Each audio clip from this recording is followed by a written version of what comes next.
Hello and welcome to PGurus channel. I'm your host Sri Iyer. After a long hiatus, our Balakrishnan is joining us again. Bala, welcome to PGurus channel. Thank you, Sri. It's been a long time, but good to be on your show. Thank you. Thank you. And so, viewers, Bala has some thoughts on what is happening with humanity in India in general, about how people are different groups of society are reacting differently to this COVID-19 virus, and people are not realizing some of the actions that they are doing. And as a country, India still seems to, trying to find its own identity. That's one of the things that has been a problem. India is Maharashtrian, Tamil, Telugu, and whatever, and being Indian seems to be a little bit less in the priority list.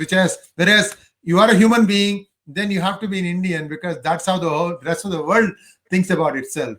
So, Bala, what are your thoughts now? I mean, the Parliament session probably is going to resume shortly. There is so much going on. The Palghar incident, you take, or the Tablighi Jamaat, and there was another incident just like that in Bihar, I believe, and we don't even know the fallout of that one. And then you have the Ayodhya or Tirupati, everywhere. I think it is. Basically, I think we become too zealous at some points of time, and we don't have control over ourselves. And some politicians use it to advantage to whip up sentiments. See, the religion has been used as a tool by everyone. We know that from independence, we created two Indias based on a religion, and then we it got worse. And the Nehru family went on an appeasement mode and everything. So with the result that today we have very, very extreme opinions. There is anger amongst all sections when it comes to religion. And religion has become commerce and vote-catching tool. So what I was thinking, I said, why not we treat it as a business and regulate it like a business so that there is peace. Anyway, the Hindu, supposedly the majority, his temples have been taken over. So he is not going to get angry in any way. So he is, but he doesn't seem to have much of a choice. Go ahead. No, because we are also like the Hindu also there are 33 crore Hindus sects. So we all, if you wear your namam this way, I wear my vibhuti this way, there are problems. I go to a temple, I will not see this side, I will not see that side. So we also have our problems. So let's not get into that. What I'm saying is, let it be uniform civil code, which should include that where you treat every place of religion as a place of business establishment.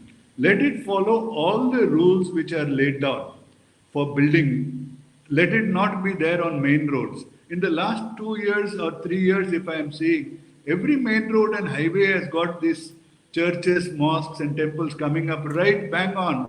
So you can't park, you can't do anything. So let there be a civil clearance. Give a 1 year or a 2 year window where every establishment has got to get an approval from there. If it doesn't meet approval, just demolish it, irrespective of the religion. And then you say that it's subject to inspection at least once a year by government, and their accounts should be audited or put in the public domain for government audit, so that the inflow of funds, everything is known. I think this is the minimum we should do, so that there is some kind of uniformity and there is no anger. I think nobody will mind this. That's a great idea. I mean, see, our India's problem today is that everybody wants to punch above their weight. I'm just making a general statement. And the one who doesn't do this is the one who's taking all the punches. Correct. Right? So, but then the one who's taking the punches might agree to whatever you just said. The problem is not them. The problem is the other. And if you look at the state of Goa, Uniform Civil Code is in place there because of its previous history with the Portuguese. There is Uniform Civil Code. all the religions are living in harmony. However, if the government were to take it up, you will start seeing the anti-CAA like riots. In fact, I believe that anti-CAA riots were a way to try and ward off Uniform Civil Code, then the NRC, and so on and so forth. I might be wrong about this, but I think that's what it is. However, right now we are not living in normal conditions. There is a coronavirus spreading, and there is going to be a whole bunch of restrictions and lockdowns still in place for probably months on. If now is the best time to make some radical changes, not just in the polity, but also in the civil governance of the country. I agree with you. I hope that the government is taking that decision. Uniform Civil Code is a must. In fact, in United States, we are seeing the other side.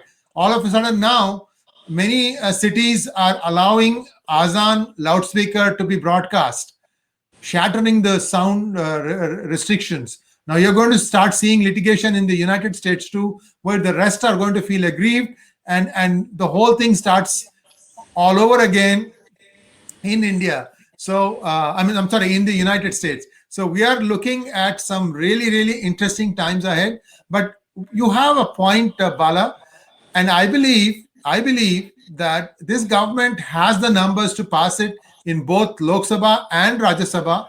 After all, it was nothing but it's something like it is reaffirming what is already there in the constitution. Exactly. Right. So what exactly does the government have to do now? I mean, it's already in the constitution. Why can't they just go about saying that, everybody has to subject themselves to this law? Well, I think it is a question of political intent also. Yeah. I think the government should focus on saying that we want peace and harmony. So let everybody follow the same rules of conduct, same code of conduct. That's what we are saying. I think if you want your religious code to be applicable to your behavior, that behavior you do, but don't expect recognition by the legal system in India, saying that if somebody were to come and say that this is not valid, I will go and fight with you. So that is how the law should be. Within your house, you do what you want. So the separation of not wanting to keeping your religion to inside the confines of your prayer room or maybe your house, this needs to be instilled in every individual, and that probably should start at the education level, isn't it? I agree. I totally agree because I also studied in a convent in the 60s. We never had so much of thing. We were all together, all religions were there. We used to go to the church in the passing, everything. There was never any anger saying it is your God, my God, or whatever. We also have knelt down and offered prayers there in the exam. So it was like it was such a nice atmosphere, and slowly it's got vitiated slow as politicians have used that as a tool to divide you and me. So let this government, I think it has got the numbers, try to put Humpty Dumpty back together. Well, I always wondered why is it that Nehru stopped with just uniforming the Hindu civil law. I mean, that was done over a period of years. In fact, there were several sections that were taken up, one section at a session, and they were passed. And why did he stop there? Why didn't he go on and also bring the Islamic community to the modern ages? Today, it is stuck in Aurangzeb times. I know. See, it's a question of. I think every leader, nobody wanted to do the hard decisions, and they all were afraid, saying that I would lose my vote. I don't think that would have been an issue. Even if today there cannot be votes which are divided on religion and collapse somebody. Yes, there will be pockets, but I think by and large in every religion the sane people, the majority are sane people. They will go by what is right. It is only leaders who keep whipping up. So, if there is a code of conduct which can be enforced and just put in here, you don't have to call it uniform civil code. Bring a change to the building rules to start with, saying that all these constructions need to be regularized because parking is a problem, it's a crowd obstruction is a problem, all of those things. So then you have building rules saying that if you have a 10,000 people gathering at 3 o'clock on a day, then you don't create a nuisance for the others. You have that place of worship somewhere else.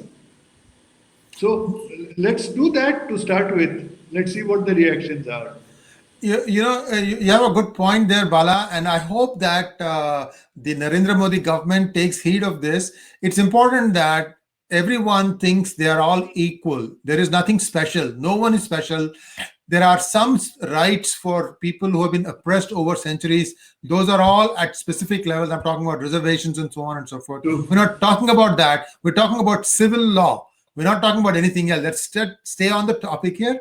And I'm saying this because I see a lot of comments saying that, but what this, but what that. Viewers, please look at it from the context of civil law.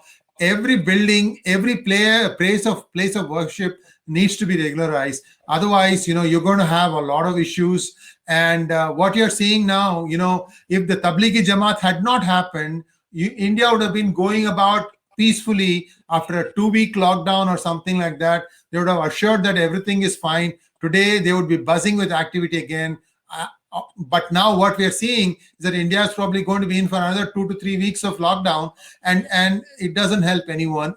Most of all, it does not help the one who needs the help the most. The really, really poor, who are daily wage laborers, who need those wages. Those are the ones who are getting hurt the most, and they are the ones who are residing in very, very compressed areas, and that really becomes like a cluster of coronavirus. So thank you so much, sir, and let's hope that this sort of thinking prevails in the government and they bring in the UCC as quickly as possible. Thank you, Sri. Thank you.